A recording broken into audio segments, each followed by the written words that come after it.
સરની તબિયત થોડી સારી નથી. પેન પેન્સિલ એમ ને? Very good, I like it. Bag બી નહીં લાવવાનું, તને સાચું કહું. પિન પેજ માંગવાનું કોઈની જોડે, પેન માંગવાની કોઈની જોડે, આરામથી લખવાનું.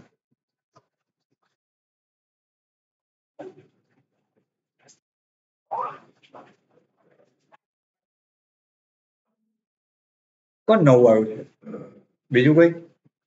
હા, જૂના દેખાતા નથી આ સાઈડ વાળા, આટલા એરિયા વાળા. દોસ્ત આઈસ્ક્રીમ ખાઈ લે તું 2-3, અંદર બધું ફ્રોઝ થઈ જશે. મેરેથોન દોડ્યા કે નહીં આજે? નહીં? આવો ઉત્સાહ નથી લાગતા એમ?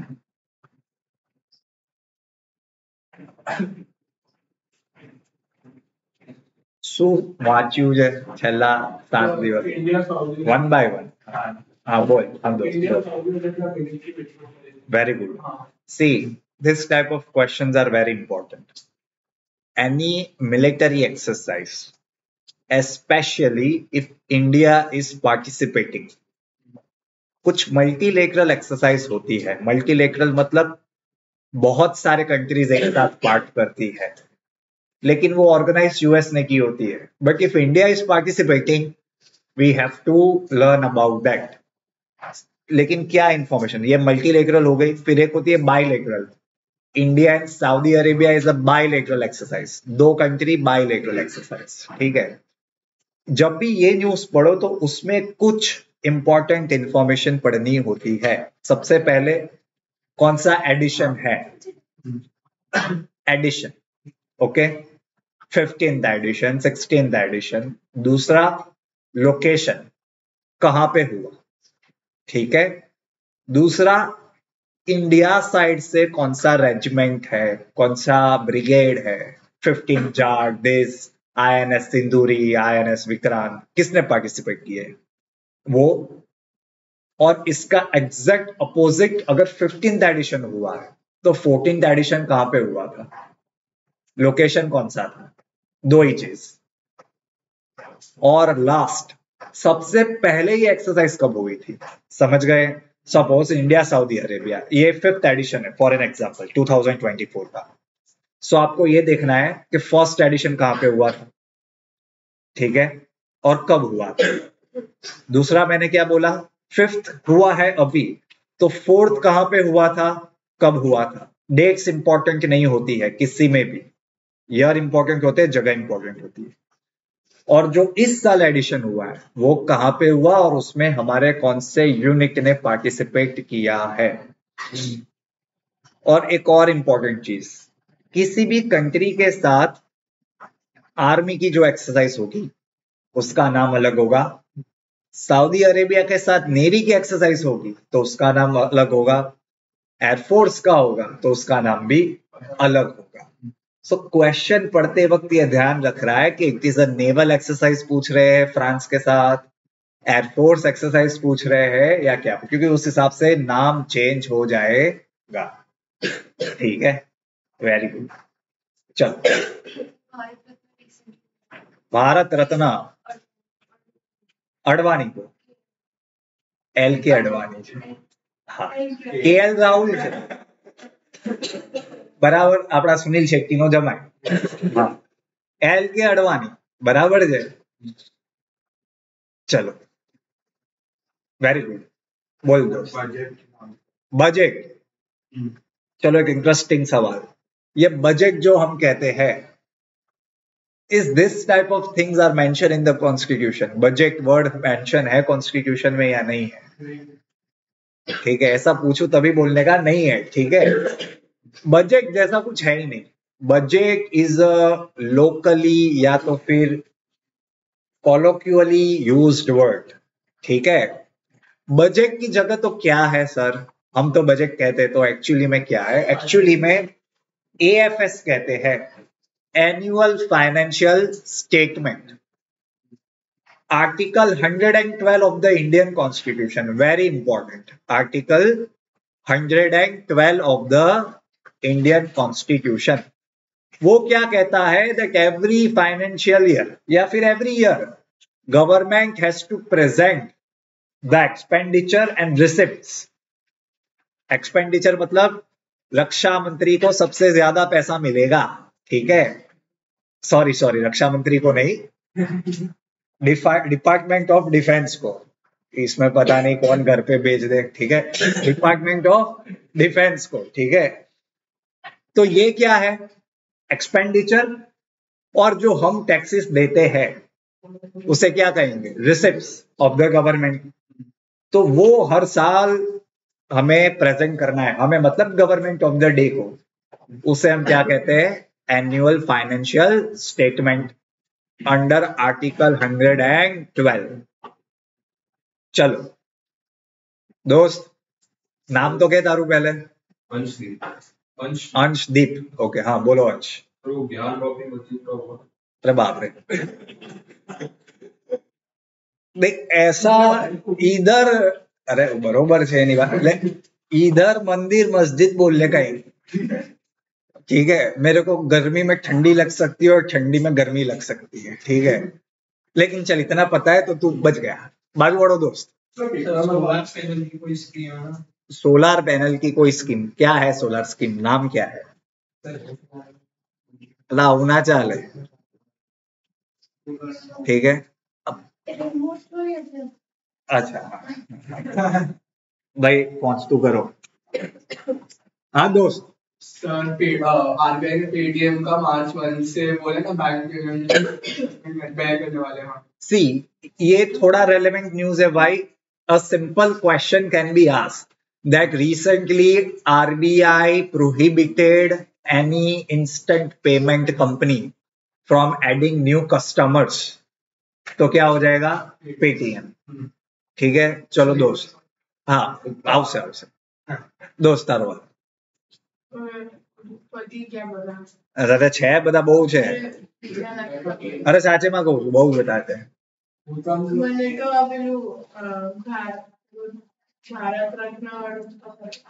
तो भारत रत्न में शू खबर है? कही दे वातो नहीं.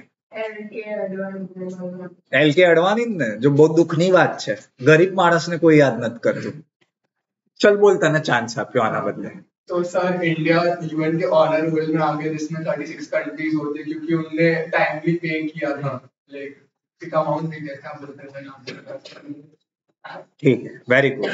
India United Nations, you should know. तने नहीं आवड़े छे? तो बोल. Very good. सो आरबीआई અને પેટીએમ નું જે થયું હતું એમાં આઈ થિંક એમને એક લિમિટ સેટ કરી હતી 5 lakhs ની for instant transfer. So I think last Saturday એક ઇઝરાયલ પેલેસ્ટાઇન નું હજી કોન્ફ્લિક્ટ વધ્યું હતું. એક યુએન માં ક્રાઇસિસ ગઈ હતી ફોર ઇન્સ્ટન્ટ ડિસ્કશન. એનું બધી ડિટેલ્સ નથી ખબર પણ એવું. ઓકે, બંને news relevant from exam point of view. Good.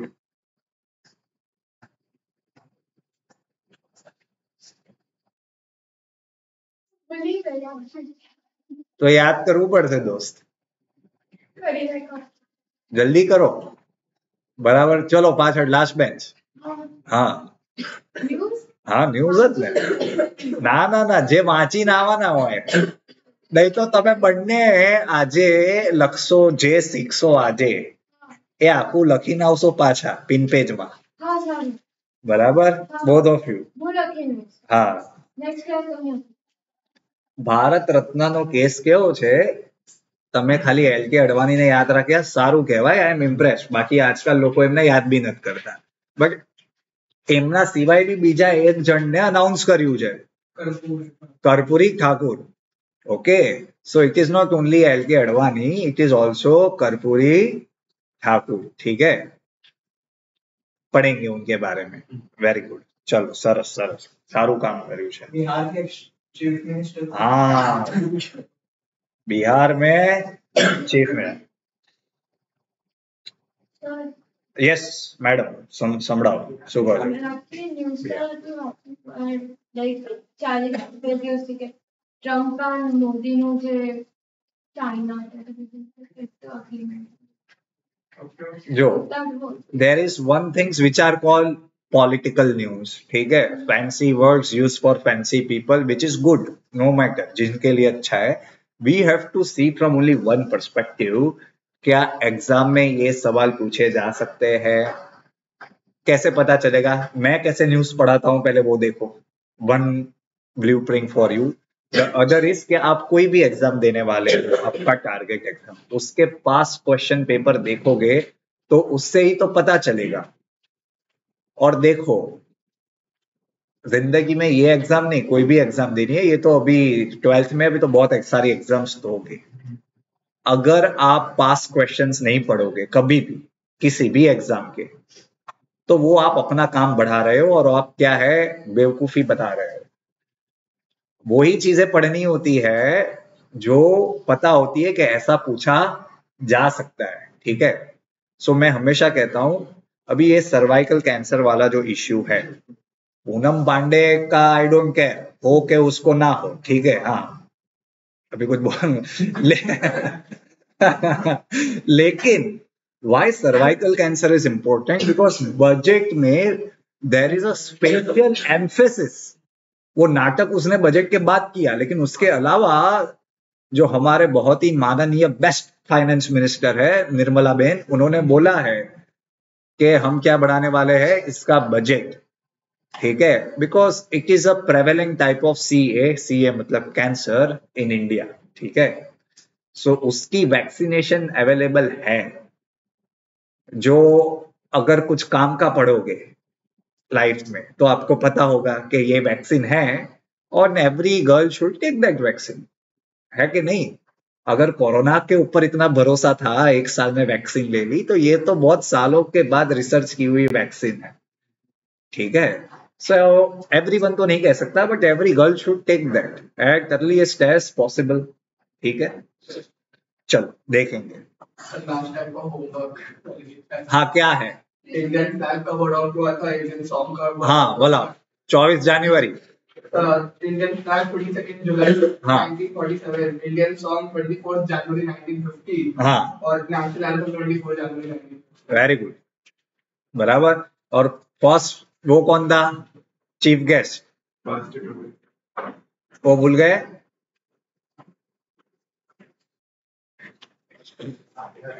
बहुत ही उम्दा किस्म के लोग हो. ठीक है, चलो भाई, भारत रत्न के बारे में लिखिए.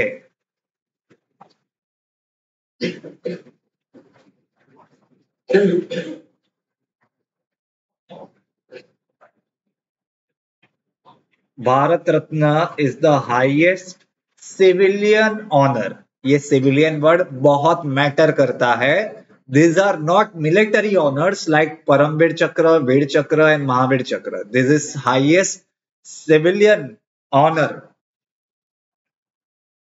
conferred by Republic of India.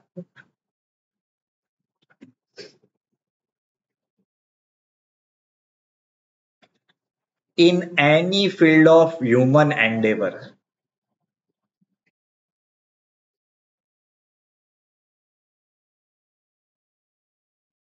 कुछ तोड़फोड़ करोगे तो भी मिल सकता है. ठीक है, अभी जिसको समझना है वो समझ ले. ठीक है, ऐसा ही है, तोड़फोड़ करोगे तब भी मिलेगा, ऐसा नहीं है. वो भी बहुत ही उम्दा अचीवमेंट था ह्यूमन एंडेवर के लिए. ठीक है, इट वॉज इंस्टीट्यूटेड मतलब शुरू कब किया? 2 जनवरी 1954.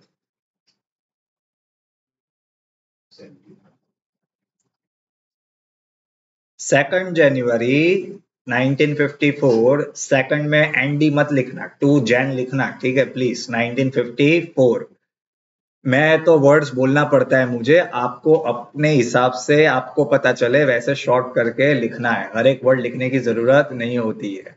मैं तो इंस्टीट्यूटेड भी नहीं लिखता आपकी जगह, सिर्फ 2 जनवरी लिखता, पता है 2 जनवरी से शुरू हुआ होगा, ठीक है। By the president doctor Rajendra प्रसाद।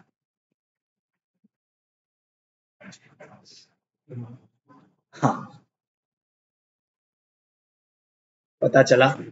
अभी देखो, अभी मैंने आपको क्या लिखवाया, और जब मैं समझाता हूं ना तब सिर्फ समझो। अभी मैंने क्या बोला कि फील्ड ऑफ ह्यूमन एंडेवर में मिलेगा, बट जब 1954 में इसे शुरू किया गया तब से लेके 2011 तक, तब से लेके 2011 it was only conferred to those people who have done good in arts, literature,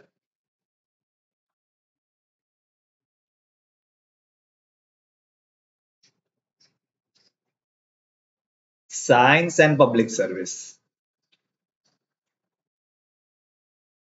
art, literature, science, public service. समझ गए? 2011 के बाद क्या कर दिया? Human Endeavour. ये तो तोड़फोड़ लोगों को भी मिल सकता है, उसके लिए थोड़ा हमने अच्छा किया है, ठीक है। Art, literature, science, public service. ये कैसे नहीं लिखा? इतना आराम से मैं बोला तो आर्ट्स 3 शब्द, एस लिखने की जरूरत नहीं होती है मेरे हिसाब से। लिटरेचर में सिर्फ लिट भी लिख देते चल जाए, लिट से क्या होगा? Literature. Science SCI, public service PUB SRB, ठीक है। अभी अवार्ड देना है तो उसके लिए तो कमेटी बनानी पड़ेगी, ठीक है। कमेटी में कौन कौन बैठेगा? प्राइम मिनिस्टर, वो किसको बोलते हैं? प्रेसिडेंट को, कि भाई तू इनको दे देना, ठीक है। प्राइम मिनिस्टर और president,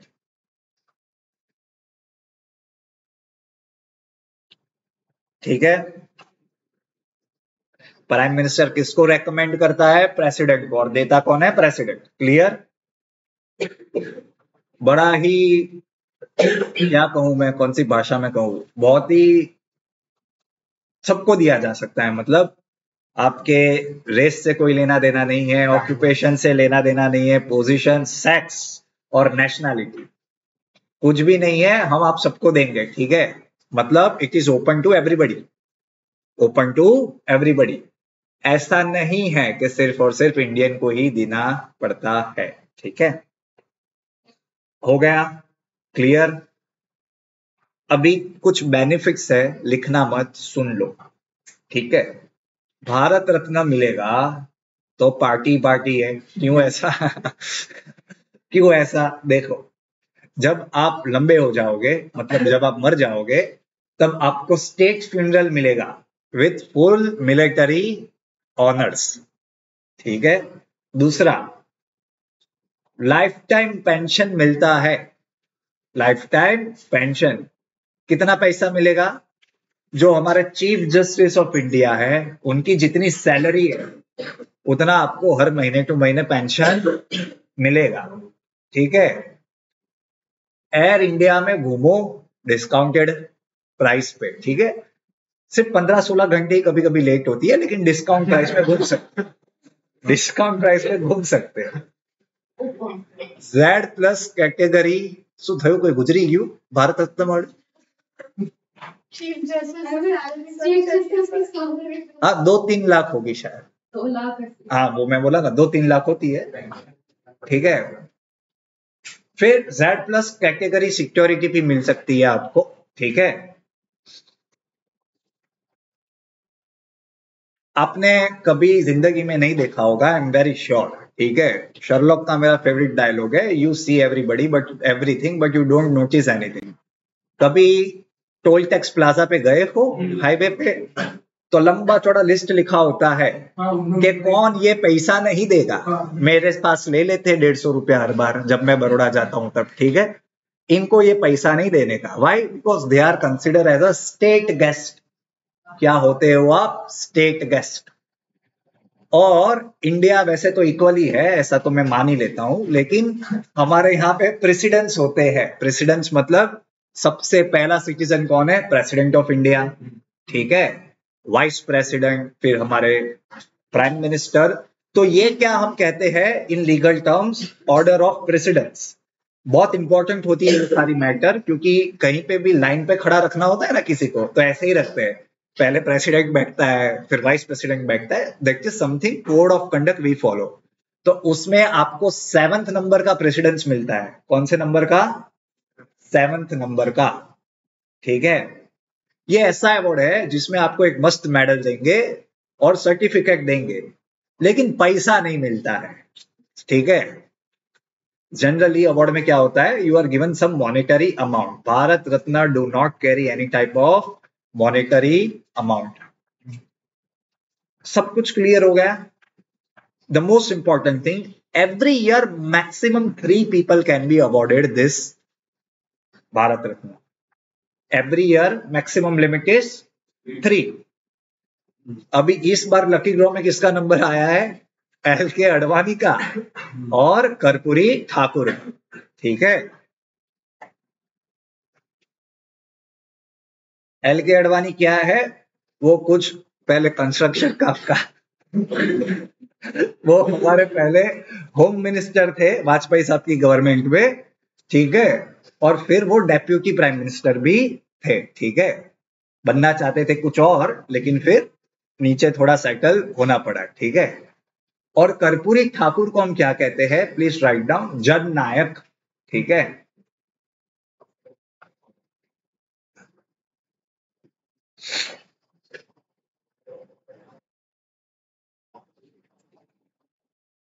And he was twice the chief minister of Bihar, ठीक है।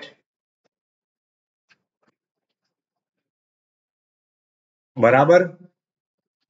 अभी मैं आपको भारत रत्न से कुछ और क्वेश्चंस लिखवाऊंगा जो आपका होमवर्क है। जो मैं होमवर्क दे रहा हूं वो इसके लिए दे रहा हूं ताकि आप इसके अलावा कुछ और आपका रीडिंग हो और फोकस रीडिंग हो। I can guarantee you that कि अगर भारत रत्न के ऊपर क्वेश्चन पूछना पड़ेगा तो अभी ये जो जीते हैं उनके बारे में नहीं पूछेंगे, लेकिन अभी जो मैं अभी आपको क्वेश्चंस लिखवाऊंगा there is a higher possibility कि उस पे से क्वेश्चन आएंगे। Who are the first recipients of Bharat Ratna Award? Who are the first recipients of Bharat Ratna Award? पहली बात। दूसरी बात, कौन से फॉरेन नेशनल को भारत रत्न दिया गया है सबसे पहले? The first foreign national to be awarded Bharat Ratna. Last जब लकी ड्रॉ हुआ था तब किसको मिला था भारत रत्न अवार्ड्स, ठीक है।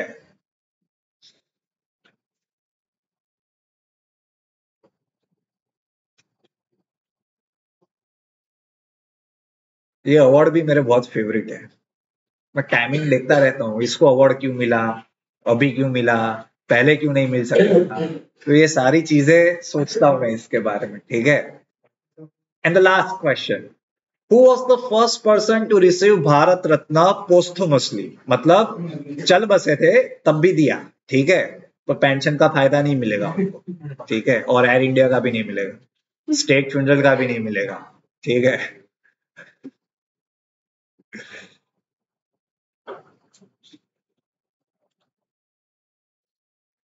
बढ़िया।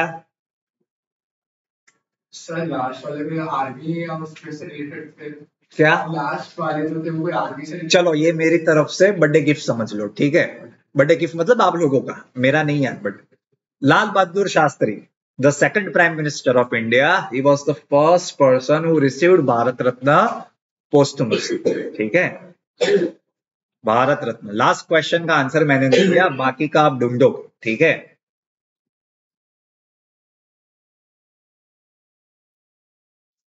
देखो भाई, सैम बहादुर पिक्चर आप लोगों ने तो नहीं देखा होगा, अलग बात है, ठीक है। In military life, the highest rank that you can achieve is field marshal. ठीक है? Sam Manekshaw was the first person to receive the rank of field marshal, and the second person is Condendera क्या कैरियप्पा के कैरियप्पा. उनके बारे में अभी पूरी story बताऊंगा. अभी इतना याद रखो, सबसे हाईएस्ट रैंक कौन सा आता है आर्मी में, मैं कह रहा हूं एयरफोर्स और नेवी में नहीं, field marshal. India has only 2 field marshal. The first is Sam Manekshaw, followed by K. Cariappa, Kodendera Cariappa. ठीक है, इतना क्लियर हो गया. प्रेसिडेंट्स होते हैं वहां पे भी. हाईएस्ट कौन है? Field marshal. उनके बाद जनरल आते हैं.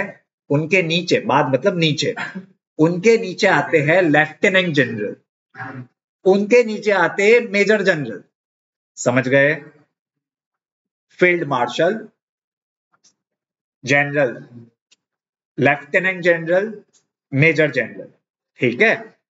These are top commanding posts that any person in army can achieve. ठीक है? सबसे बड़ी पोस्ट होती है all of this. ठीक है?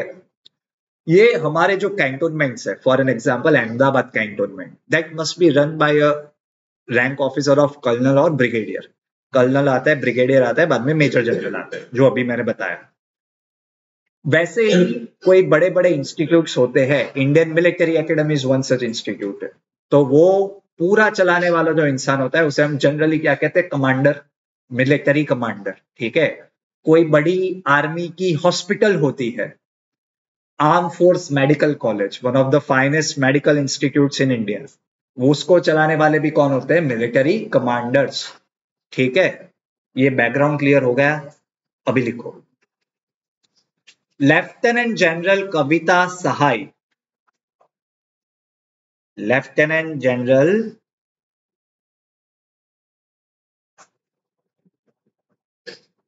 कविता सहाय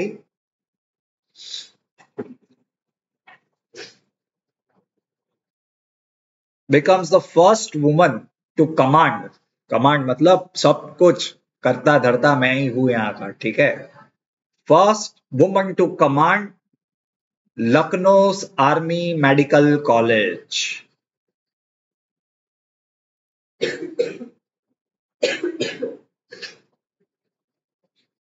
लखनऊ आर्मी मेडिकल कॉलेज.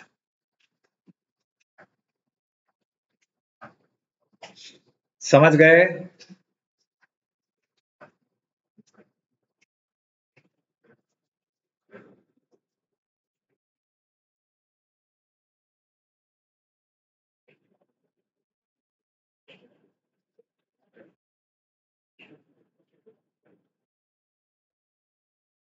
पदियो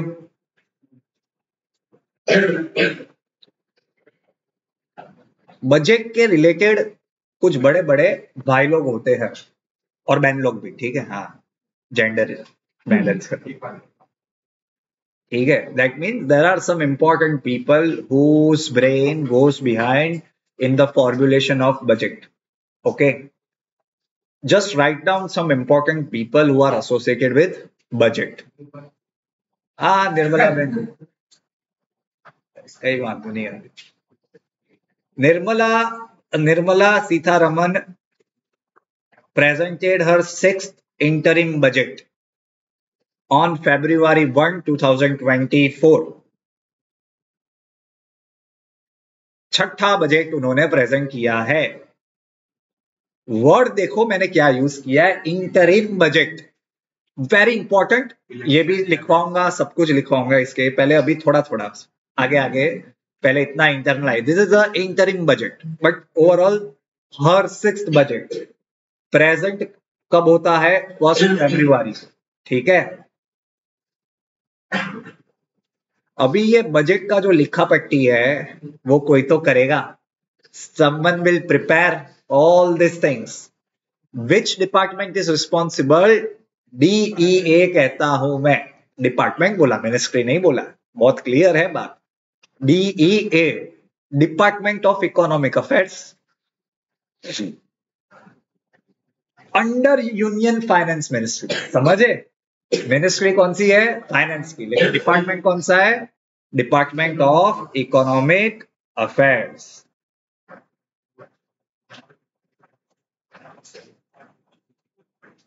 अभी ये जो डिपार्टमेंट है, हर एक डिपार्टमेंट में एक बहुत बड़ा आईएएस ऑफिसर बॉस बन के बैठा होता है।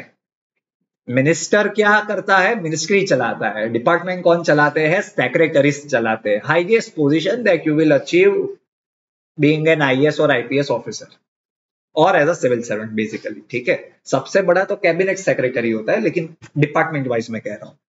तो डिपार्टमेंट ऑफ इकोनॉमिक अफेयर्स के सेक्रेटरी का नाम लिखो, अजय सेठ, ठीक है? अजय सेठ।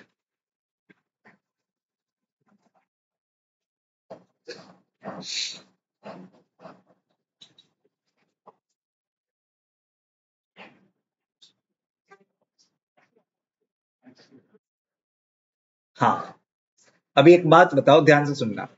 अभी आपने देखा होगा कि एयर इंडिया को वापस से गवर्नमेंट ने क्या किया? प्राइवेटाइज कर दिया। दैट मीन्स जो पब्लिक होल्डिंग होता है, पब्लिक मतलब गवर्नमेंट का होल्डिंग, वो हमने क्या कर दिया? प्राइवेटाइज। यस और no? Everyone knows now that Tata airline owns Air India. तो इसे हम क्या कहते हैं? डिसइन्वेस्टमेंट। आपका कुछ इन्वेस्टमेंट हो, जैसे गवर्नमेंट का क्या था? एयर इंडिया, वो गवर्नमेंट ने बेच दिया, डिसइन्वेस्टमेंट।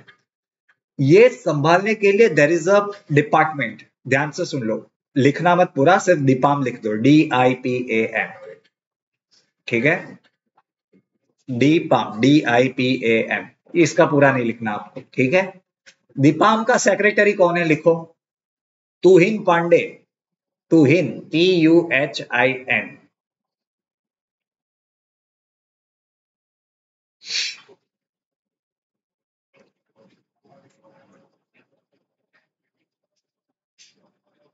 मिनिस्ट्री ऑफ फाइनेंस में एक डिपार्टमेंट होता है very important, department of revenue. सरकार के पास पैसा तो लाना पड़ेगा, तभी तो पोलियो का टीका लगेगा मुफ्त में, ठीक है? तो डिपार्टमेंट ऑफ रेवेन्यू के सेक्रेटरी का नाम लिखो, संजय मल्होत्रा।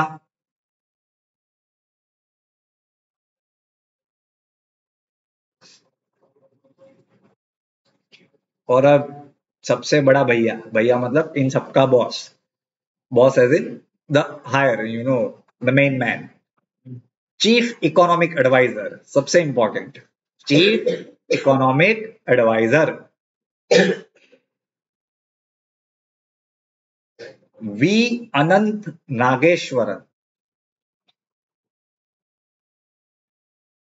तमिलनाडु के कुछ नहीं, ये सब क्या है? ये बड़े बड़े भाई लोग हैं ना, बहुत सारी जगह पे बैठते रहते हैं, ठीक है? इधर भी होते हैं, उधर भी होते हैं, ठीक है? So he might be, I am sure, because ये most of them apart from mister Anant, all of them are IAS officers.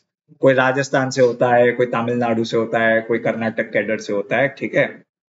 और ये जो चीफ इकोनॉमिक एडवाइजर होता है ना, वो DEA का बॉस होता है, लिख लो।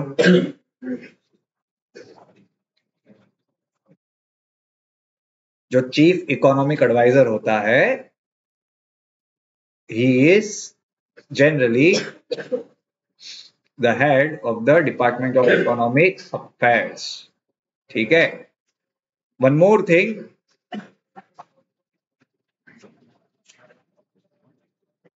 he is also Cadre Controlling Authority of Indian Economic Services, IES। Indian IAS होता है, वैसे ही IES होता है, इंडियन इकोनॉमिक सर्विस। उसके भी ये बॉस होते हैं, कैडर कंट्रोल करते हैं। कैडर मतलब किसको किधर बिठाने का है, वो कंट्रोल करते हैं, ठीक है?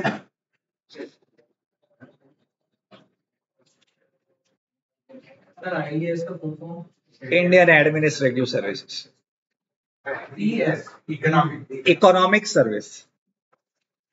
और लास्ट पॉइंट, ये सर्वे भी निकालता है, आपने नहीं पता होना चाहिए आपको, इकोनॉमिक सर्वे नाम का चीज भी आता है, जिसमें सरकार बहुत अच्छा काम करती है, वो लिखा होता है, ठीक है? मतलब पूछो ही नहीं।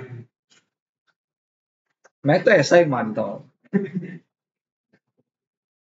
पहले कहाँ मैं जंगल में रहता था, अब देखो कितना मतलब civilization. Tell you, thank you भगवान। हो गया, लिख लिया। चलो, भारत रत्न तो हो गया।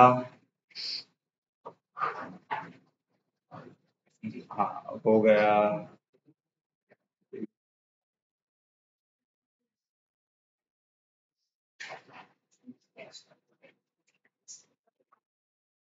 बजट लिखो, इंटरिम बजट, इंटरिम बजट।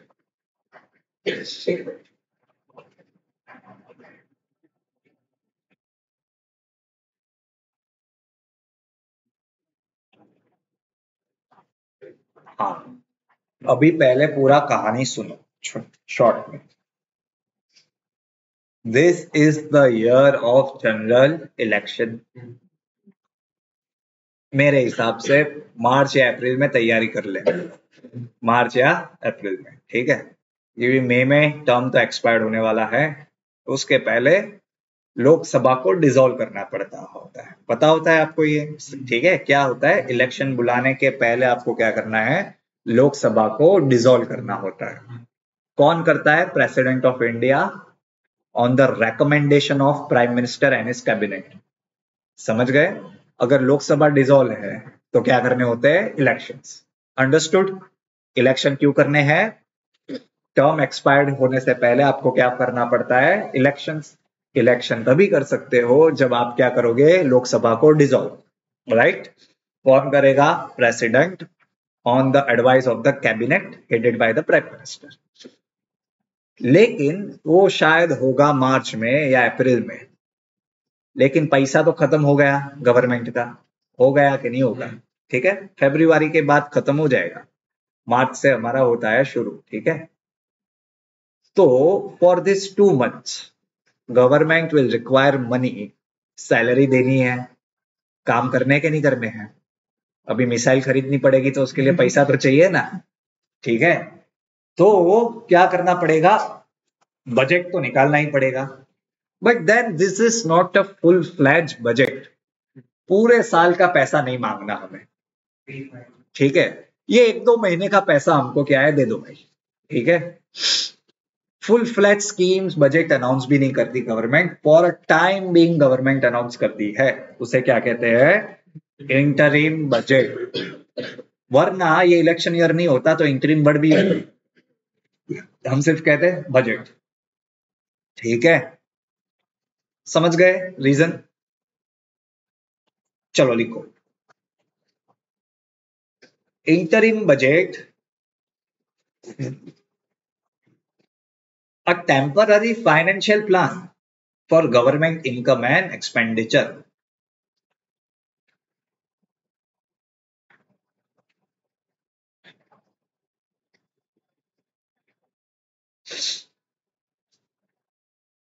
ठीक है।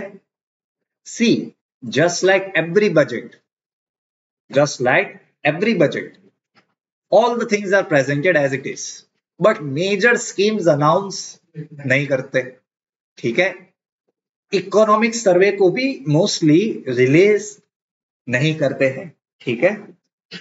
लेकिन गवर्नमेंट का एक्सपेंडिचर कितना हुआ पिछले साल, आगे कितना हो सकता है, रेवेन्यू कितना हुआ, आगे कितना होगा, ये सारे details and figures are presented. समझ गए। What is not included is major schemes and economic survey, ठीक है। Nirmala Sitharaman becomes the second finance minister to present budget 6 times in a row.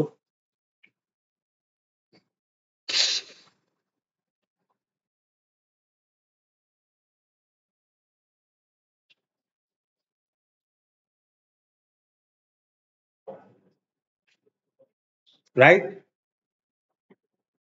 6 से ज्यादा बार बहुत सारे लोगों ने फाइनेंस बजट प्रेजेंट किया है, लेकिन इसमें कैच किया है, इन अ रो, ठीक है। समझ गए। इसके पहले इंटरिम बजट आया था यस 2019 मई में इलेक्शन थे, तो हमने क्या किया था, again an interim budget, the last interim budget was 5 years ago, right.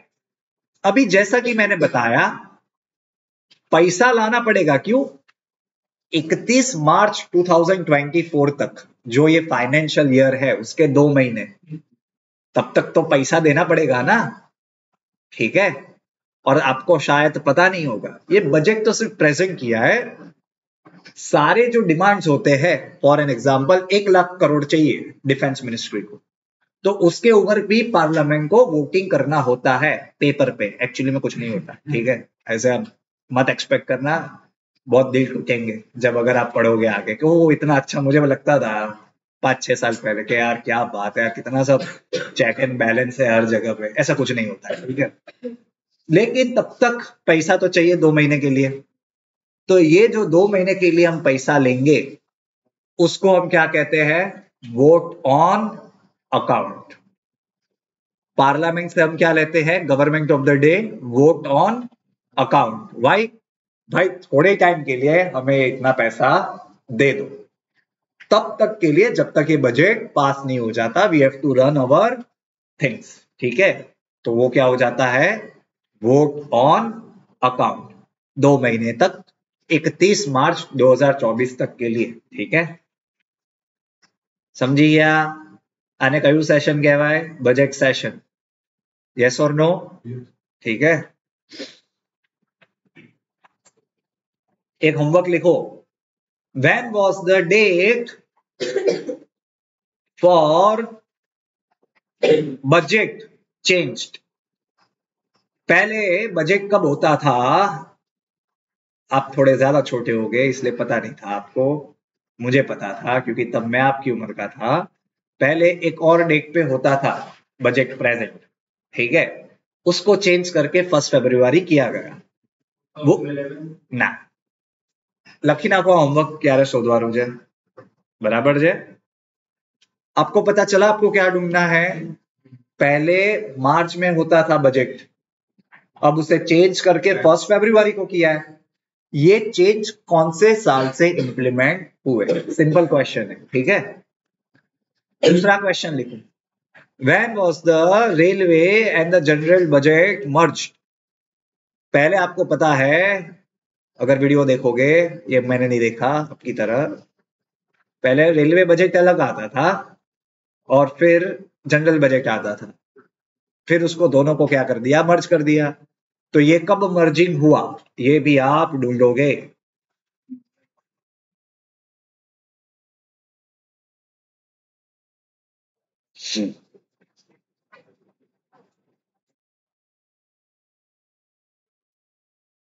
ठीक है,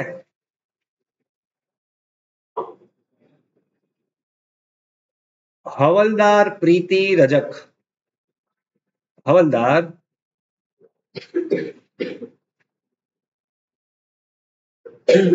हवलदार प्रीति Rajak become the first woman to hold the rank of Subedar in Indian Army.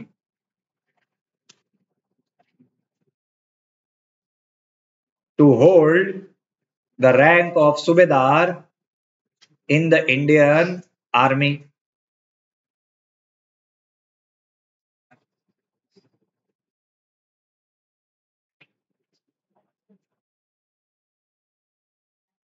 समझ गए कि नहीं समझ गए?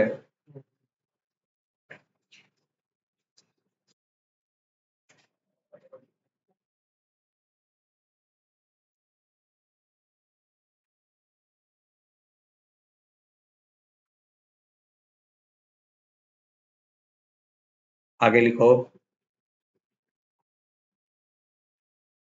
भारत रत्न वाले में एक चीज ऐड करनी है आपको, राइट टू इक्वालिटी करके हमारे पास फंडामेंटल राइट्स है, ठीक है। कहां से शुरू होते हैं, कहां पे खत्म होते हैं? यहाँ पे किसको क्लैक देना है या लॉ स्कूल में जाना है? पहले हाथ ऊंचा करो, किसको लॉ स्कूल में जाना है? यहाँ पे 1 2 ત્રણ ચાર તો છે ને ઘરે જઈને બીજું કઈ કરો ના કરો એ અલગ વસ્તુ છે. સૌથી પહેલે આર્ટિકલ 12 થી લઈને આર્ટિકલ 51 એ બધા બાય હાર્ટ આવડવા જોઈએ. બાય હાર્ટ એટલે સમજવાની વસ્તુ એમ છે, વર્ડ હું કહું કે બોલ આર્ટિકल 14 માં શું છે તમે આખું લાઈન બોલો એવું નહીં. आर्टिकल 14 क्या कहता है भाई? राइट टू इक्वालिटी है. आर्टिकल 14 टू 19 भी नहीं, sorry my bad, article 14 to 18 ये 5 आर्टिकल राइट टू इक्वालिटी में आते हैं. आर्टिकल 14 क्या कहता है? Equality before law and equal protection of law. ऐसे आर्टिकल 15 में क्या आता है? No discrimination for any public office. Article 16 क्या कहता है? No discrimination against this and that for public service. मेरे ख्याल से 16 में माइक है, ठीक है. आर्टिकल 17 क्या कहता है? Abolishment of untouchability.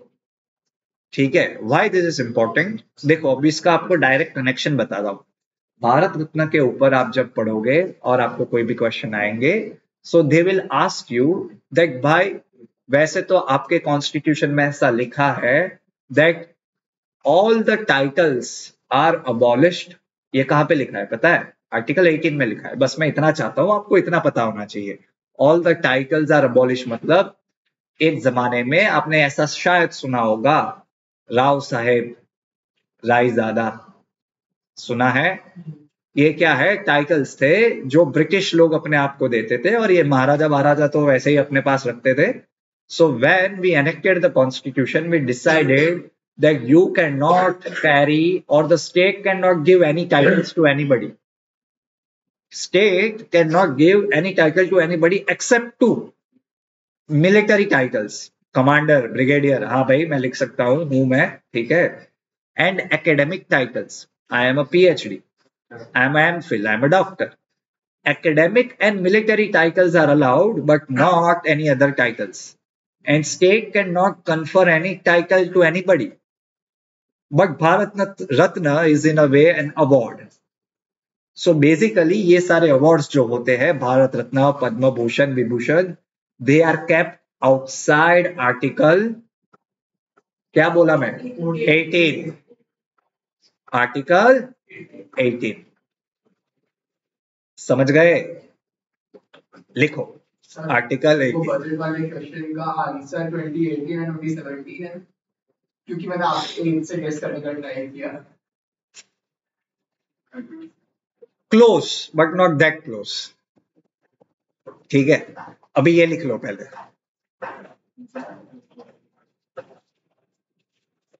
Close but that not. थोड़ा पहले ये लिख लो भाई. ये जो मैंने तने શું લાગે? मैंने 23 गेस किया था.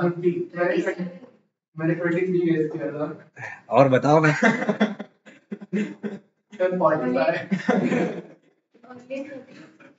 एक इसका आंसर मैं आपको नेक्स्ट टाइम देता हूँ, ठीक है? मजा आएगा. ये दाढ़ी हटा के आता हूँ, फिर आप बता. मैंने 23 गेस करके ना भाई 23 ना 27. फिर तो 2000 સારું છે તમે લોકોએ કંઈક 35-40 નાખી તો બાકી મને તો એટલી આ દાઢી બહુ ધોકેબાજ છે. Especially these gray hairs, you know, very deceiving things. But never mind. लिखो ये लिख लो आप आर्टिकल 18 वाला.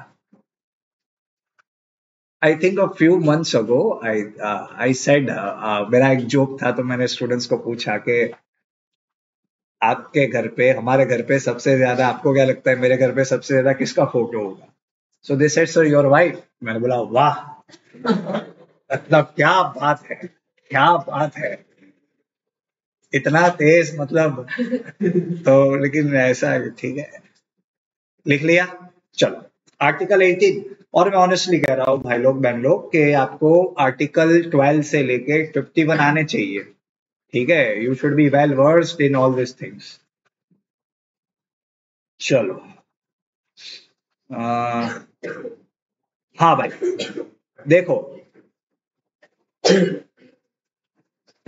रिपब्लिक डे पे आपको क्या करना होता है, टेबलू सेंड करने होते हैं।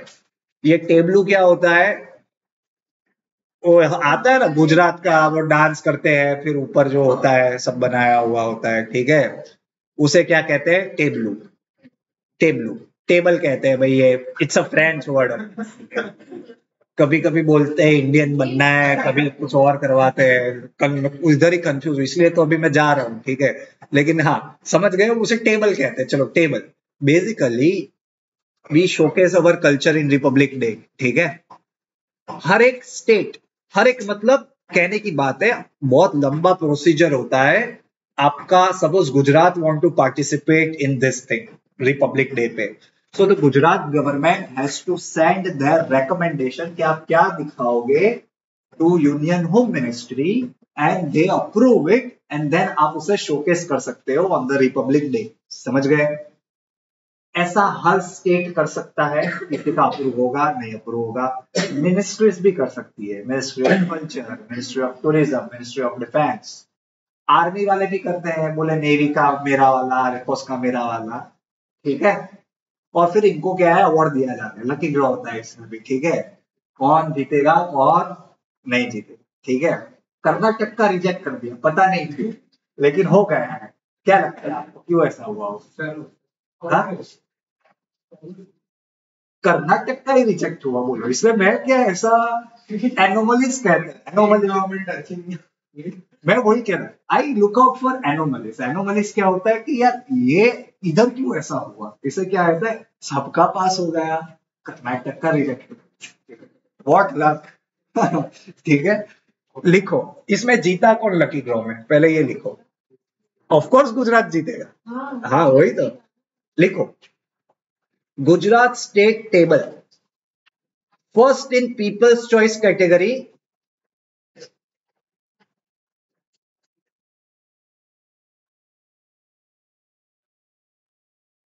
ऑफ कोर्स पीपल्स चॉइस ही होगी ना यार, पीपल की चॉइस ही है ना, गुजरात की चॉइस है, ठीक है।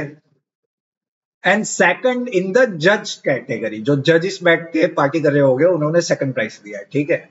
आपका काम क्या है, फर्स्ट प्राइज किसका है वो ढूंढना है जजिस चॉइस कैटेगरीज में, ठीक है। अभी इंपॉर्टेंट बात यह है कि गुजरात वालों ने ऐसा तो क्या दिखा दिया वहां पे, ठीक है, कि उनको फर्स्ट एंड सेकंड प्राइज दिया गया।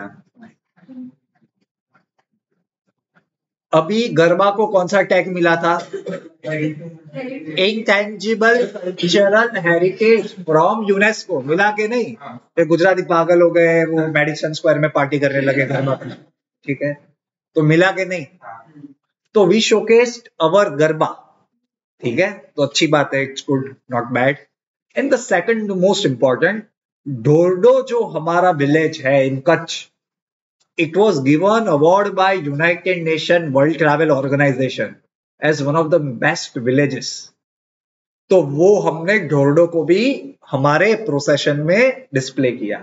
ढोरडो विलेज, जिसको कौन सा अवार्ड मिला था, United Nation WTO award, World Tourism Organization, उसका अवार्ड। तो ढोरडो दिखाया हमने एक, और दूसरा यूनेस्को वाला garba, ITCH intangible cultural heritage. Well है, डिजर्विंग है, लेकिन मुझे तो अच्छा नहीं लगा पर्सनली, ठीक है। अवार्ड किसी और को ही मिलना चाहिए था, ठीक है। हो गया।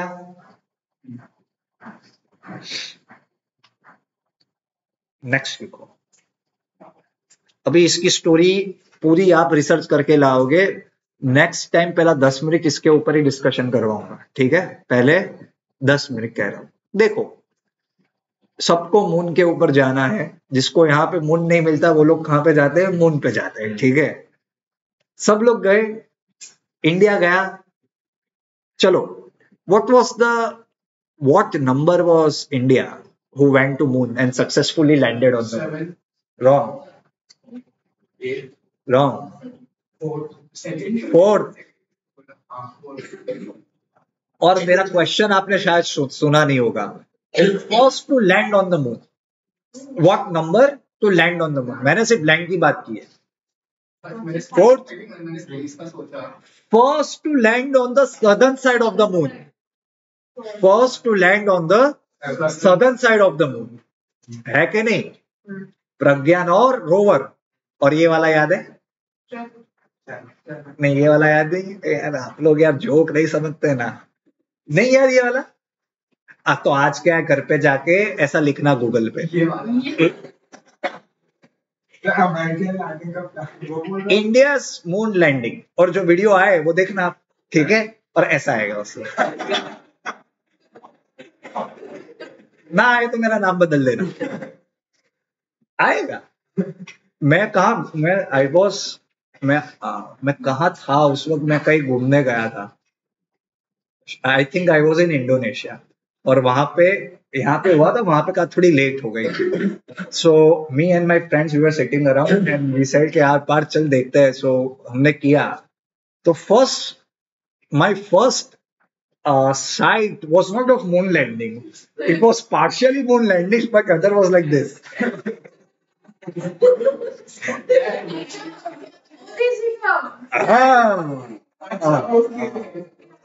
So that was my first sight. So moon तो मुझे बाद में दिखा के, oh yes we did that.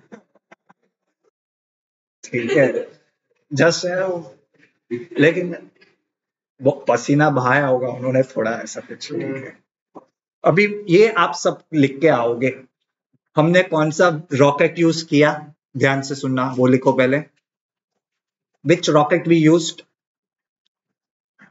When did we launch, मैंने क्या लिखवाया अभी, when did we launch, when we made the soft landing, मतलब जब हमारा मॉड्यूल है लैंडर वो टच किया, वो कब हुआ। अभी इसमें मैंने स्पेसिफिकली बोला डेट्स आर इंपॉर्टेंट, बोला कि नहीं, दोनों की डेट्स चाहिए मुझे। हमारा जो पहले वाला मिशन था चंद्रयान 2 ओरिजिनल वाला, वो कब लॉन्च हुआ, उसकी डेट, और उसका रॉकेट कौन सा था वो चाहिए मुझे।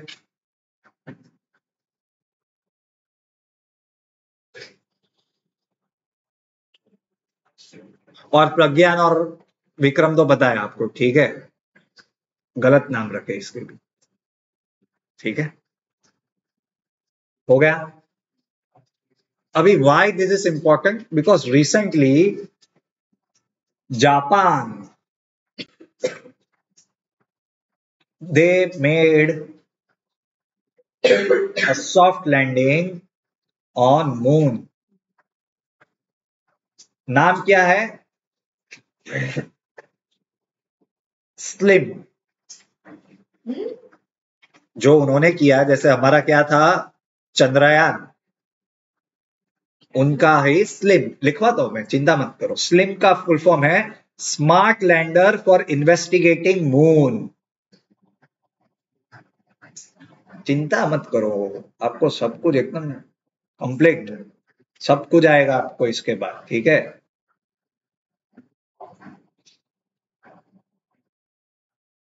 तो जापान, अगर हम फोर्थ थे तो जापान कौन सा होगा, fifth. Japan became the fifth nation to land on the surface of the moon to achieve soft landing.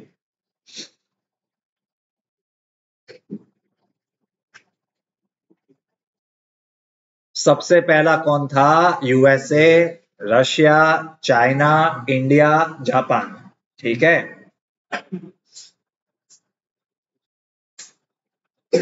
Slim was launch, अभी देखो मैं बार बार बताता हूं, रॉकेट ले जाने का काम करता है सिर्फ, बाद में मॉड्यूल जो होता है सारा काम वही करता है। तो जापान कौन से रॉकेट में गया, आपके घर पे एसी है, मित्सुबिशी, रॉकेट का नाम ही क्या है, Mitsubishi heavy H2A rocket, Mitsubishi heavy H2A rocket, 2A।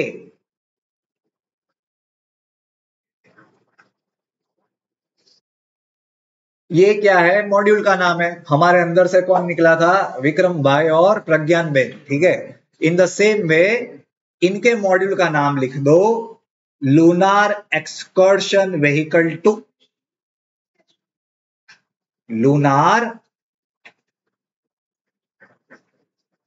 lunar excursion vehicle 2,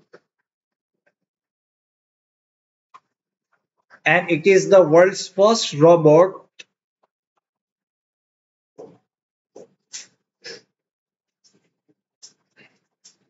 to conduct fully autonomous exploration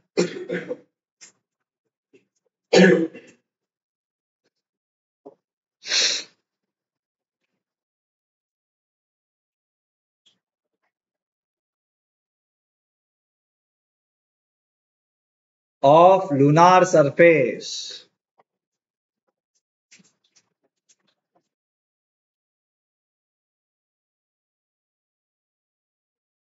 sir sunrise की का शायद सॉफ्ट लैंडिंग पता है तो 23rd या 26th अगस्त दोनों में से दोस्त तेरे को पता है लेकिन मेरे को नहीं पता, शायद 23 अगस्त को होना चाहिए, शायद 23 या 24, ठीक है। 14 तो फिर 14 जुलाई वाला 14 जुलाई बराबर। नेक्स्ट,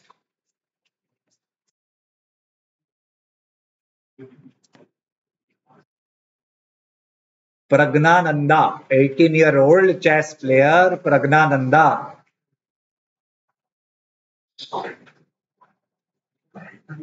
निर्मला सीतारामन ने मेंशन किया था ना बजट में।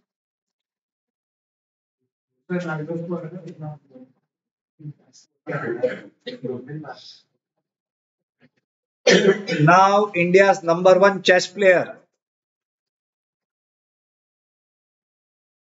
surpassing Vishwanathan Anand.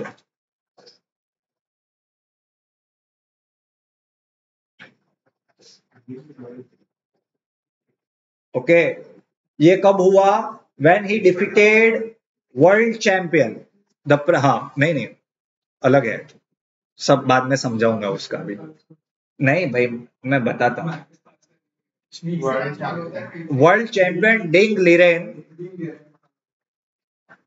At the Tata steel masters,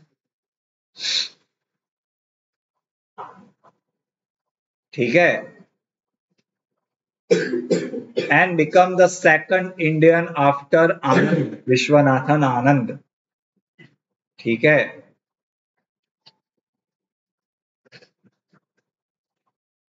guys titles बहुत अलग अलग होते हैं, ग्रैंड मास्टर हाँ ठीक है, grand master is a total different title, ठीक है, हो गया। चलो लिखो, टेस्ट ट्यूब बेबी फर्स्ट किसने बनाया? क्या first test tube baby, IVF कहते हैं उसे, इन विट्रो फर्टिलाइजेशन।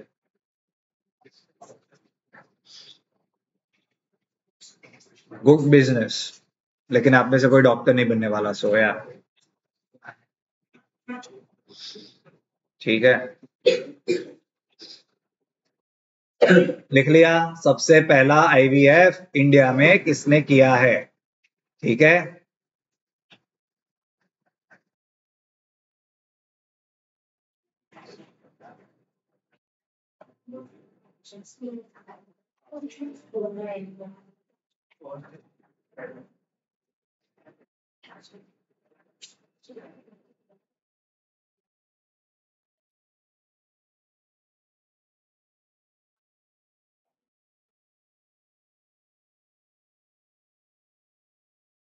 कहाँ गया है यार?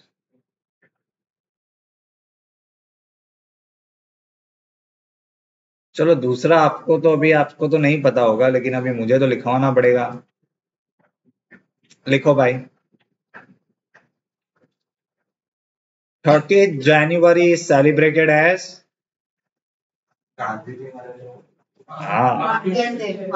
मार्टियर्स डे, ठीक है, मार्टियर्स डे।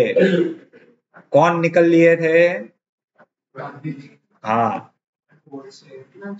हाँ नाथुराम गोडसे।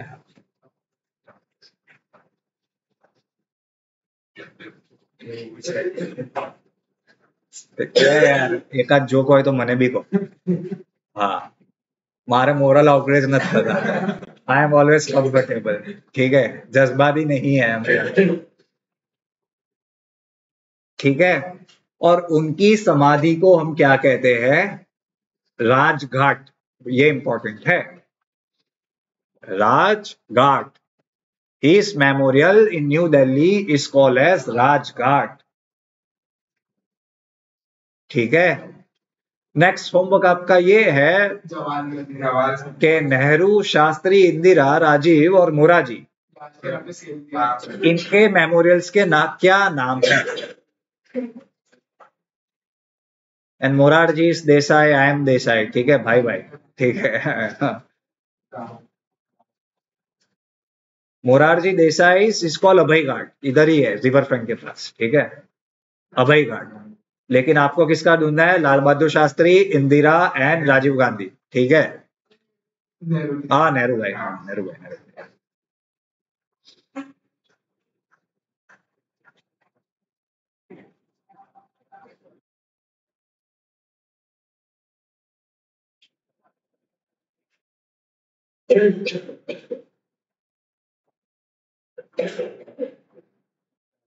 मुझसे एक गलती हुई थी, मुझे तब लगा ही था। सी गाइस, मैंने आपको बोला था the tables are sent to ministry of home affairs. That is wrong, it is sent to ministry of defence. ठीक है, ministry of defence.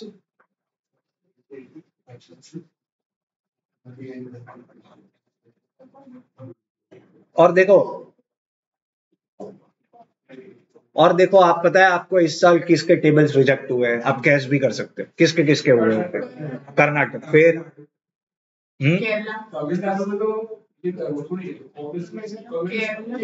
Waste Bengal. फिर अभी तो देखो, of course Punjab and Delhi बहुत ट्रांसपेरेंट काम करते हैं। इतना ट्रांसपेरेंसी है ना, हाँ इतना ट्रांसपेरेंट पूछो मत आप बस। लेकिन फिर कुछ मेरे दोस्त है अच्छे, वो कहते पार्थ कहाँ मिसयूज करते हैं कोई पावर को। ठीक ठीक, हो गया। ये मार्टियर्स डे के बारे में जब मैं पढ़ा हूं, आपको एक काम हमेशा करना होता है, गांधी जी के बारे में जितना पता करो वो कर जरूरी है। Any exam they will ask you, Gandhi ji हमेशा मार्क्स देते हैं, ठीक है, और पैसा दोनों। ठीक है, हाँ, सो वो पता होना चाहिए, any exam that you give. Okay,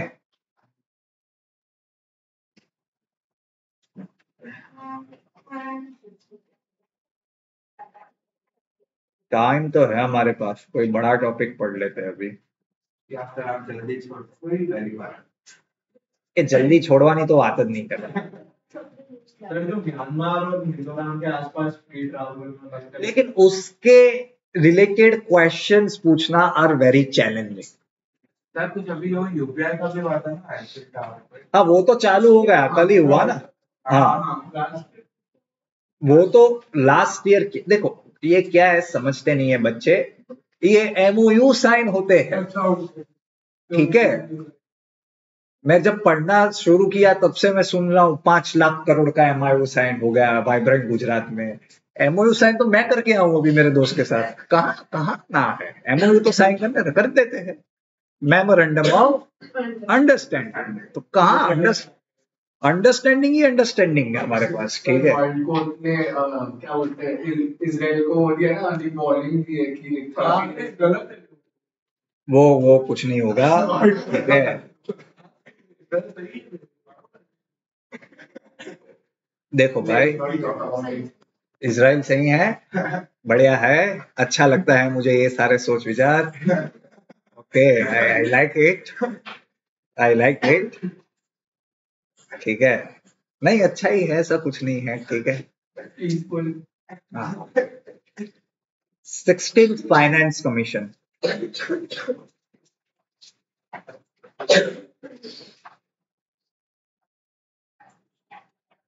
एक बुक है द प्रिंस करके, जब वक्त मिले तो पढ़ो, मैं तो पढ़ता ही रहता हूँ रिपीट मोड पे। ठीक है, ऑफ कोर्स है, इसके लिए तो मैं कह रहा हूँ। हाँ नहीं दे सकता। किताबें कभी भी पीडीएफ में मत पढ़ो, पूरा मजा बिगड़ जाता है। I will tell you from back to back, ठीक है? हाँ, तो क्या है, you might learn something about statecraft, तो अभी सही गलत बेहतर बेहतर पता चल सकता है सही गलत क्या है, ठीक है? मैंने कहा ना, मेरा मोरल आउटरीच नहीं होता है। There is this thing which I have learn that the more you can know the better decisions you can take, ठीक है? तो जितना ज्यादा पता होता है तो ज्यादा we can take better decision. ये बिग डेटा एनालिसिस यही है, एआई भी यही है। इतना डेटा फीड करते हैं तब जाके तो सही डिसीजन हम ले सकते हैं। चलो लिखो, the government of India on 31st December, the government of India on 31st December 2023 with the approval of the President of India। आपको सिर्फ प्रेसिडेंट ही लिखना है, प्लीज। प्रेसिडेंट ऑफ पाकिस्तान का अप्रूवल हम नहीं लेंगे, it is obvious it is president of India, ठीक है? Has constituted the 16th Finance Commission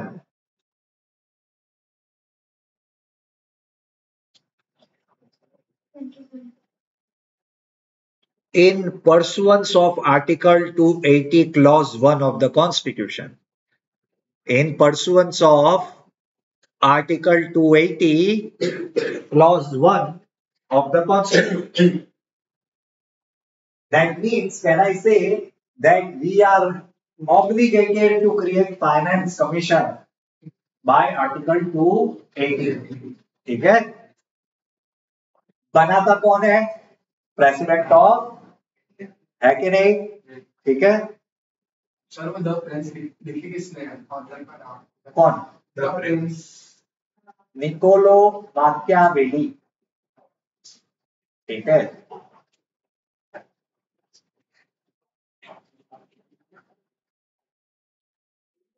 आगे, it is a constitutionally mandated body. That means it is a constitutional body. Very simple question are asked that which are the statutory body or constitutional body. Statutory body मतलब any organization created by a law. Ministry, Commission for Women, it is a statutory body. But Commission for Scheduled Caste, Scheduled Tribe and OBC, it is a constitutional bodies. वैसे ही finance commission is a constitutional body, ठीक है?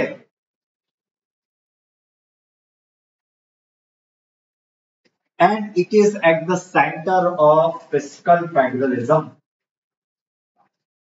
क्या करते हैं हम? Fiscal federalism. Why? Now please understand fiscal federalism का मतलब क्या है। फेडरलिज्म मतलब two governments sharing their duties. बहुत घटिया मैंने आपको डेफिनेशन दी है, बट आप सब जो लॉ पढ़ने वाले हैं आपको तो पूरा पूरा सेमेस्टर फेडरलिज्म के ऊपर आएगा, ठीक है? It is a highly contested topics federalism whatever, लेकिन बेसिकली फेडरलिज्म क्या होता है? Two government sharing powers. आपको ये सेंट्रल वाले को डिफेंस प्रोवाइड करना है तो स्टेट गवर्नमेंट वाला health education, that is called federalism. Fiscal federalism मतलब पैसा। पैसा पैसा सबसे इंपॉर्टेंट पैसा ही होता है, ठीक है?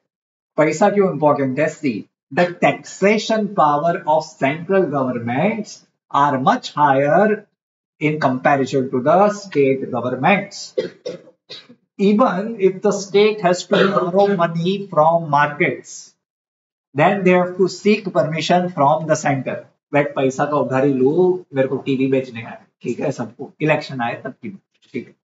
So all these things are under higher power to central government. Central power इतना ज्यादा टैक्स लेती है, but duties are more of state government, ठीक है? I never understood why people are much more concerned about central budget. आज तक मुझे कुछ चीजें पता नहीं चलती है और कोई इसका मुझे सेटिस्फैक्टरी आंसर भी नहीं देता. You should be concerned about state budget. Why you are concerned about the central government? ठीक है, it is of interest, but यहाँ पे तो 100% इंटरेस्ट कहाँ पे है? स्टॉक मार्केट में स्टेट बजट स्टॉक मार्केट गया खेलने है. What I want to know is where is your health money coming from, education money coming from, water coming from, this municipal garden and where is coming from. All these things come from state budget. Our day-to-day life are much more affected by the state government budgets rather than the central government budget. और मैं आपने समझा नहीं मैं क्या कह रहा हूँ. और पूरा ध्यान it is about do you agree that आपको स्टेट बजट कब आके जाता है यहाँ के लोगों को पता नहीं है. डू यू अग्री और दैट इज माय पॉइंट.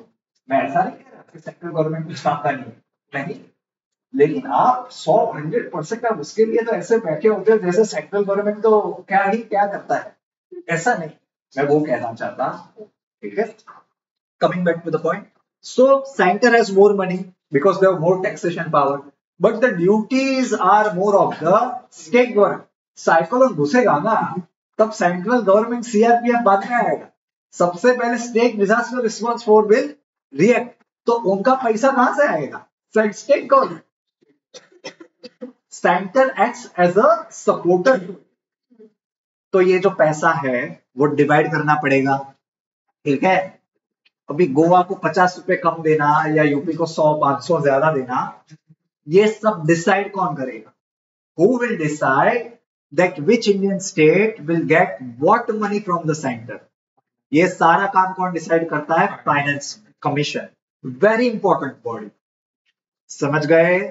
अभी लिखो, अभी जो आप समझे उसको स्टेटमेंट में लिखो.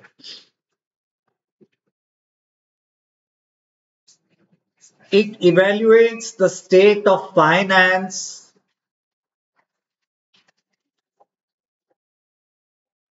of the union and state government. सबसे पहले क्या इवेल्यूएशन करेंगे कि आपकी आर्थिक परिस्थिति कैसी है. ठीक है, how is your financial condition. किसका? सारे स्टेट का एंड यूनियन का.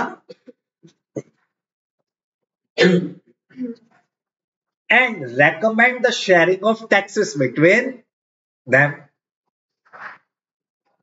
recommend the sharing of taxes between them.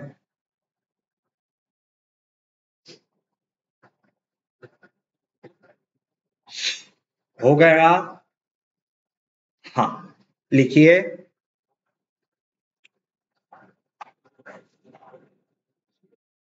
The head of the 16th Finance Commission is Arvind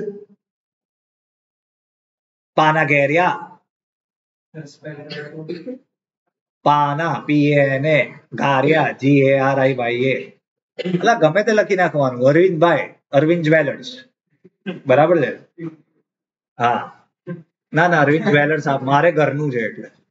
બરાબર. First Finance Commission was formed in 1951.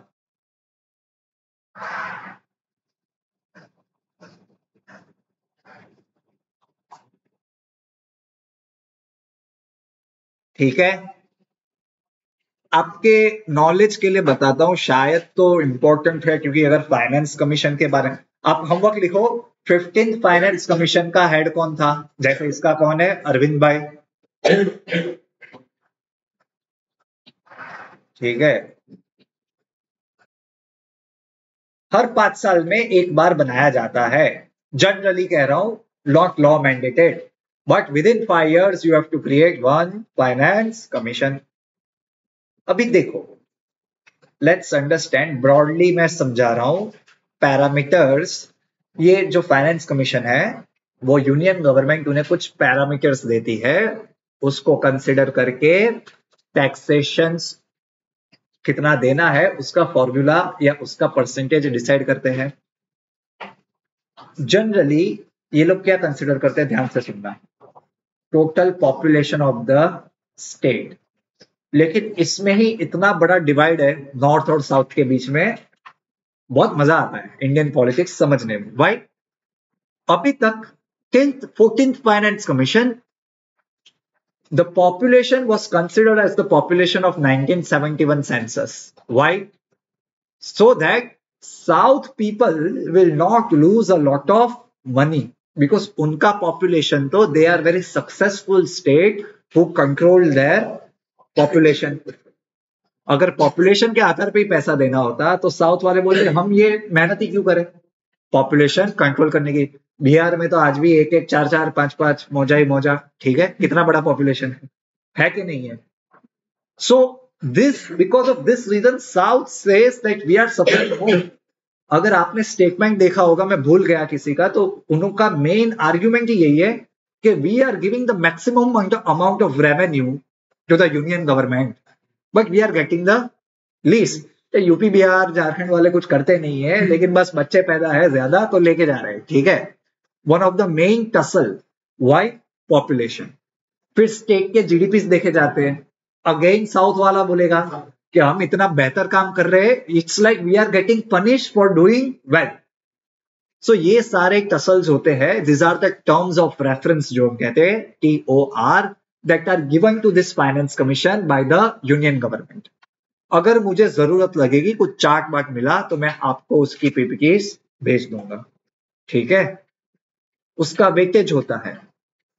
All of you know that we have to achieve some goals for climate change tackle करने के लिए. अभी imagine कर लो, UP वाला कुछ ना, नहीं यूपी बहुत अच्छा है, सो यूपी वाला बहुत अच्छा करे, झाड़ उगा दे. So to encourage this initiatives of state government, finance commission उनको ज्यादा पैसा देता है, a few percentage higher than the state who is not doing good work. जो अपना टैक्स का नेट बढ़ाता है, टैक्स नेट मतलब टैक्सेशन से जो स्टेट ज्यादा पैसा लेती है तो अच्छा काम कर रहे हैं, तो उसके लिए भी हम क्या कहते हैं कि इनको थोड़ा ज्यादा पैसा मिलना चाहिए, because they are doing good work. समझ गए टर्म्स ऑफ रेफरेंस? ये मैंने ब्रॉडली बताए हैं. नेट ग्रीन कहते हैं हम उसे, नेट ग्रीन कवर, पॉपुलेशन, ठीक है, स्टेट जीडीपी, ये सारी चीजें चलती है, ठीक है, ब्रॉडली बताई है मैंने. अभी आगे लिखो नेक्स्ट टॉपिक. हाँ, और ये लिख रहे ना, what is the composition of finance commission. कितने लोग बैठते हैं? 3, 4, 5 पार्टी कितने लोग करते हैं, ठीक है.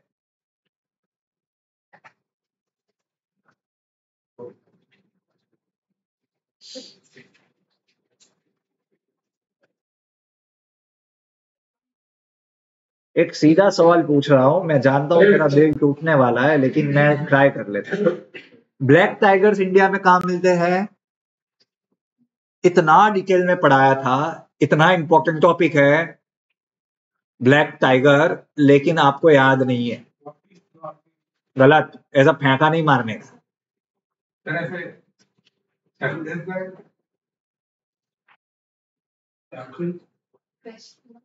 केरला, आंध्र प्रदेश, तेलंगाना. अच्छा, स्टेट बोल रहे ऐसा है? हाँ, तो मैं बोलूं, मेरे को आते हैं 28 बोल सकता हूं मैं. हाँ, पक्का आते हैं मेरे को तो. और आज यूनियन टेरिटरी भी बता दूंगा. मुझे लगा वो कंपटीशन खेल रहे हैं इसके लिए. तो फिर, अरे Similipal tiger reserve guys Odisha में आया. मैंने इतना पढ़ाया था कि इतना इंपॉर्टेंट है. They are called as melanistic tigers, ये सब बताया था. वेरी बैड यार, तुम लोग पढ़ते नहीं हो ना. और इन सबसे ओरिजिनल टाइगर एक ही है जिससे सब टाइगर का पटता है, सलमान खान, ठीक है. इज द ओरिजिनल टाइगर अपना, ठीक है. असली हट तो वही करते हैं. ला, कुछ हिट एंड रन नहीं है अपने. अभी क्या किसको हिट किया, रन किधर किया, इधर ही तो है. चलो आगे लिखो. हाँ, શું છે? બે આવું નહીં કરો. શું છે? તો કશો વાંધો નહીં, તો આપણે બધા એવા જ છે, હોશિયાર એક બે જણા જ છે એમ બી. બરાબર. ડિગ્રી બી છે એમની જોડે, MA પોલિટિકલ સાયન્સ, BA ને MA. બરાબર. ના ભાઈ ના, આપણે તો એન્જિનિયર છે. બરાબર. આવું. चलो चलो आगे लिखो. Preamble of India. Preamble of India. Very important topic, और अभी कंट्रोवर्सी भी हुई है। उसके अलावा अभी preamble is such a thing जिसके ऊपर क्वेश्चन स्टैंड अलोन पूछे जा सकते हैं। ठीक है, देखो ये सब जब 300 लोग बैठे पार्टी करने कॉन्स्टिट्यूएंट असेंबली में, तो the task was to draft a constitution, but we are making a constitution to achieve what. अगर हम यहाँ पे बैठे हैं तो कुछ अचीव करने के लिए बैठे हैं। So what is something that will constitution assembly will work to achieve? तो हमारे चाचा नेहरू, एटलीस्ट मेरे एज इन, उन्होंने बोला कि I am bringing something which is called objective resolution. Objective मतलब what is the aim of this constituent assembly. ये objective resolution आगे जाके क्या बन गया? Preamble of India. ठीक है, चलो लिखो।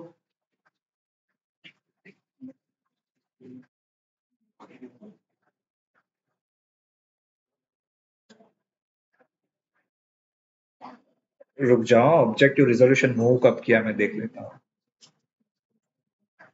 हाँ, on Pandit Nehru introduce objective resolution. Pandit Nehru introduce objective resolution on December 13, 1946.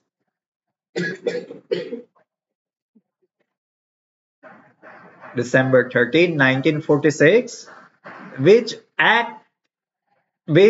acted as a guiding principle for the building of constitution. Which acted as a guiding principle for the building of the constitution. ठीक है,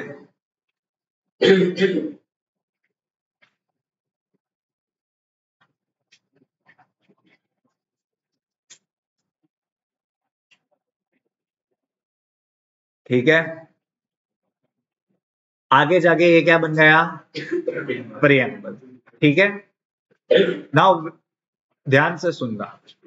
preamble basically क्या होता है, आगे जो भी law पढ़ेगा उसमें, लॉ पढ़ो तो it is a legalistic body, but for a layman to understand, उसके लिए हम क्या लगाते हैं? प्रीएम्बल। समझ रहे हो? For something that anybody can understand.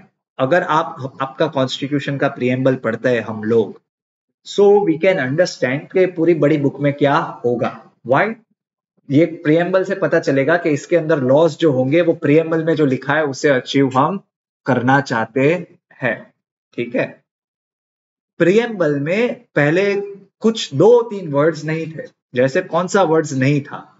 Socialist word नहीं था, सेक्युलर वर्ड नहीं था, ठीक है, इंटीग्रिटी भी नहीं था। ठीक है, ये सारे वर्ड्स बाद में ऐड किए गए, सोशलिस्ट, सेक्युलर एंड इंटीग्रिटी। कौन सा वर्ड, कौन से एक्ट ने ये ऐड किया? लिखो, 42nd कॉन्स्टिट्यूशनल अमेंडमेंट एक्ट 1976।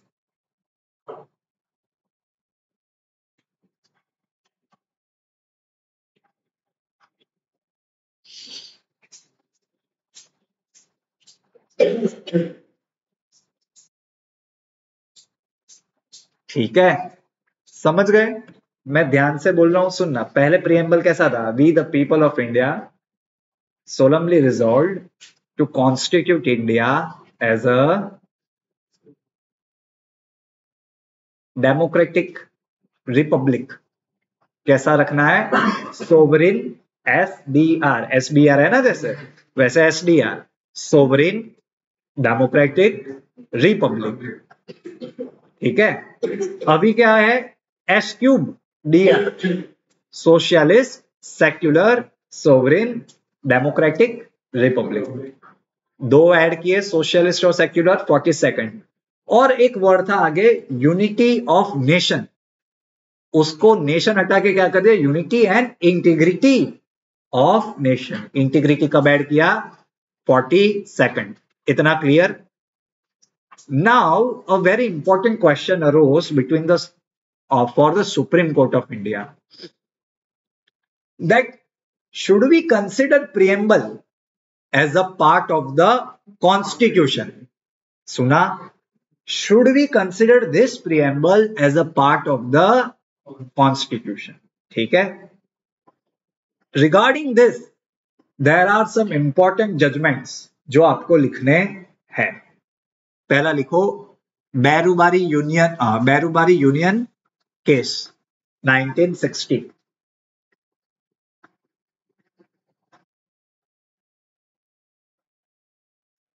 इसमें नो, सिर्फ नो ही लिखना. सुप्रीम कोर्ट ने क्या बोला? नहीं भाई, ये तो नहीं है हमारे प्रियम्बल का पार्ट, प्रियम्बल हमारे कॉन्स्टिट्यूशन का पार्ट नहीं है. ठीक है. फिर very famous case Keshavananda Bharati case 1973. Supreme court said कि नहीं भाई, it shows the mind of the our constitution makers, so it is a part of our constitution. ठीक है. बहुत सारा बोला था, मैं शॉर्ट में लिखवा रहा हूं. ठीक है. हॉरोस्कोप ने key to the mind, wherever there is no light we can use this light for the interpretation. मैं ये सब आपको नहीं बता रहा हूं, आपके लिए I have making things very simple. लिखो और मार्क्स लेके आओ जीके में. ठीक है, बस उतना ही करना है हमें.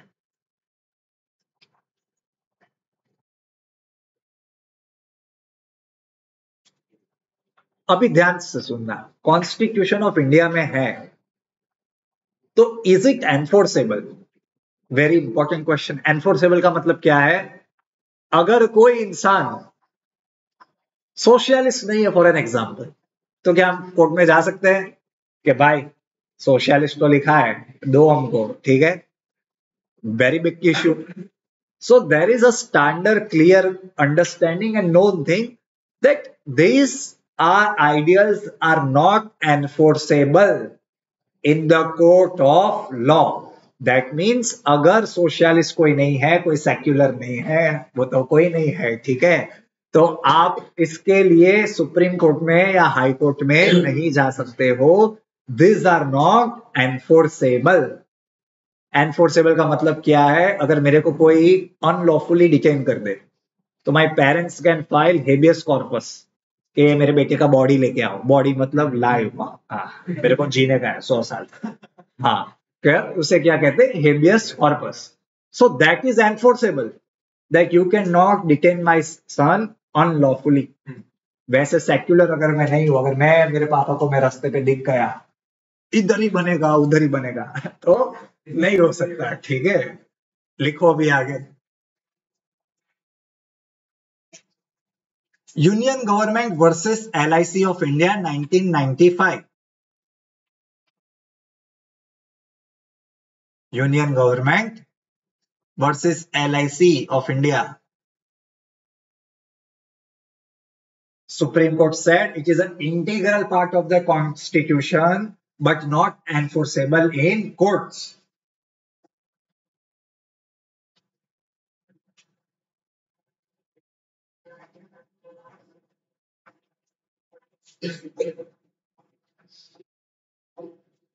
Not enforceable.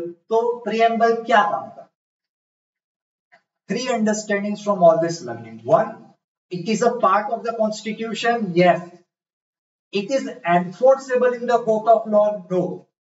But if there is some issue in the interpretation of any legal text or constitution, then we can use these principles to help us. समझ रहे हो कि नहीं समझ रहे हो? What a preamble, in a way it might help us to understand some confusing part of the constitution of India or any legal law. ये 3 चीज समझ ली हमने. समझ रहे हो कि नहीं समझ रहे हो? नेक्स्ट, अब बड़ा मुद्दा, last point. Enjoy the process यार. बराबर यार. 10 किलोमीटर दौड़ेंगे आज, 5 वागे में श्योर. बराबर. समझो. Last point. Now the problem here is that it is a part of the constitution. Can we amend it? अभी आज की गवर्नमेंट को तो सोशलिज्म से कुछ लेना देना नहीं है, सेक्युलरिज्म से कोई लेना देना नहीं है, तो क्या इसे हम चेंज कर सकते हैं?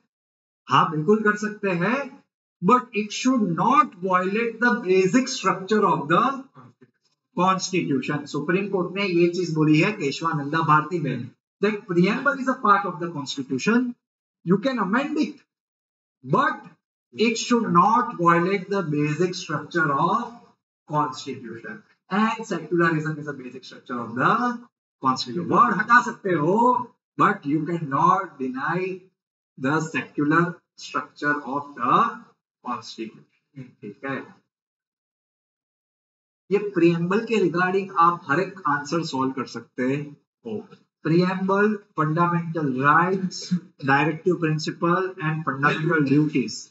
सिर्फ कह रहा हूं वेरी क्लियरली, जिनको लॉ स्कूल में जाना है उनके लिए पढ़ना बहुत जरूरी है। लीगल रीजनिंग भी करोगे तब भी काम में आएगा, ठीक है। And we will learn to many cases throughout the year, जिसमें life to personal liberty, right to privacy, ये सारी चीजें ऐड होगी। अभी पेपर में पूछा राइट टू प्राइवेसी वाला जजमेंट कौन सा था, ठीक है। तो ये सारी चीजें पता होनी चाहिए। प्रियम्बल जाके पढ़ो, ठीक है, एक बार देखो तो सही क्या लिखा है उसके अंदर, ठीक है। तो सेक्युलरिज्म का बेसिक स्ट्रक्चर है वो अभी अमेंडमेंट के बाद है, तो क्यों नहीं निकाल सकते? वर्ड निकाल सकते हो, सी अगेन मैं कहता हूं, but it is inalienable part of the structure. Secularism भी बहुत, अगर मैं कहूंगा लॉ में एक सेमेस्टर पढ़ोगे पूरा, it's a very, all this words are open to wide interpretation. अगर मैं कुछ डेफिनेशन बोलूं अभी 5 लाइन की, तो वो मैं मेरी समझ से बोल रहा हूं, आपकी समझ से कुछ और हो सकती है वो चीज। Secularism of west is different than secularism of India. India हर एक चीज में बोलेगा हम थोड़े अलग हैं, हम थोड़े अलग हैं, सब अलग ही होते हैं भाई, लेकिन जो डेफिनेशन होती है वो होती ही है। Whole India was sitting in this inauguration, can you say India is a secular country? आपके इंडिया के सारे टॉप पब्लिक ऑफिशियल्स जो है, हाँ, it is a stupidity finally. मैं तो नहीं मानता इंडिया को, जरा भी सेक्युलर नहीं मानता। हाँ, नहीं है, कोई नहीं है सेक्युलर। मेरे हिसाब से एक इंसान था जिसको हम आज गाली देते हैं बिकॉज वो नहीं गया मंदिर खोलने, ठीक है। कौन? Nehru. he would have wanted, he would have go with all the fanfare, नहीं गए कि नहीं अपने को आईएम खोलने का इधर, अपन उधर जाएंगे। तो दूसरा इंसान गया, वो पसंद भी है लोगों को, तो बस बात खत्म, ठीक है।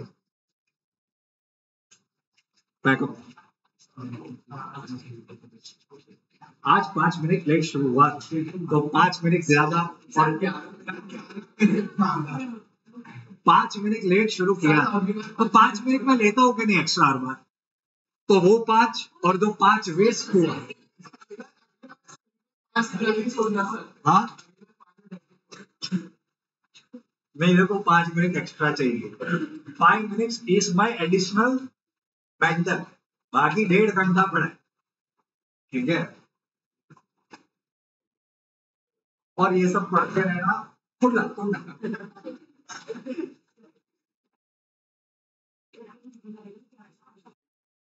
आपसे वो फ्री बात से